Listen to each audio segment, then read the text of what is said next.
Saudi Arabia is holding on to its ultimatum that foreign companies will need to base their regional headquarters in the kingdom or be barred from lucrative government contracts. The deadline, January 1, 2024.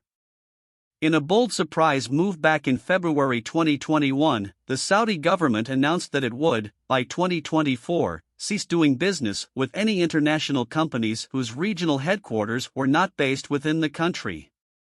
The news stunned investors and expat workers, many of whom saw the move as a shot at Dubai, the United Arab Emirates commercial capital that is home to the highest concentration of Middle East regional headquarters. Faisal Al Ibrahim, Saudi Minister of Economy and Planning, told CNBC that the plan is still going ahead and discussed how the kingdom aims to support foreign companies with the change. When asked by CNBC's Dan Murphy if the deadline is still in place, Al Ibrahim replied yes. And when you move, there are some benefits and some incentives that will make that make sense.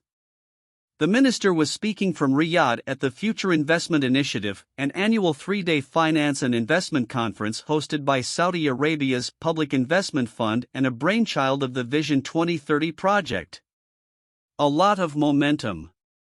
Vision 2030, an ambitious campaign launched by Crown Prince Mohammed bin Salman in 2016, aims to create private sector jobs and diversify its economy away from oil, as is Saudi Arabia's population, more than 60% of whom are under the age of 30, booms. The kingdom's regional HQ drive is a part of that. When first announced, the HQ ultimatum engendered skepticism and criticism on the part of many regional investors and analysts, who questioned the ability of Saudi Arabia, an infamously conservative Muslim theocracy known for its highly criticized human rights record, to sufficiently attract foreign talent. Expats in the regional HQ hub of Dubai questioned the kingdom's ability to provide sufficient quality of life services like international schools, ample housing, and aspects of a more Western lifestyle, such as alcohol, which is currently illegal in Saudi Arabia. But as more companies eye Saudi Arabia's large and relatively untapped market, the kingdom is receiving plenty of interest and rapidly growing investment, Al Ibrahim said. The presence of several thousand foreign investors and financiers from all over the world at the week's FII conference in Riyadh appeared to be a good gauge of that interest.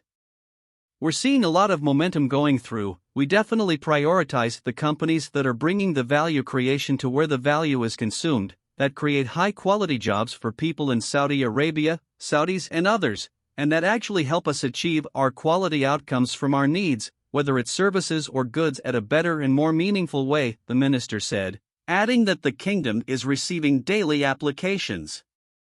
The company's responses are very meaningful and very positive, he described. For decades, our value has been leaking to other economies, which is fine. But today, the bet that the best 35 million, and growing in terms of population, is to bring the value creation to where the value is consumed, he said. And in the long term, that's better for these investors, these operations. As they move, they can get closer to these markets. And they can leverage the young talent that's available in Saudi talent, and leverage the rest of the platform for them to even grow more competitively to other regions.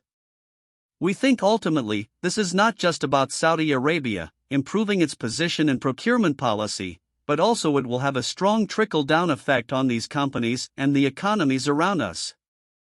The World Bank forecasts an economic contraction of 0.9% for Saudi Arabia in 2023 on the back of lower oil production and prices.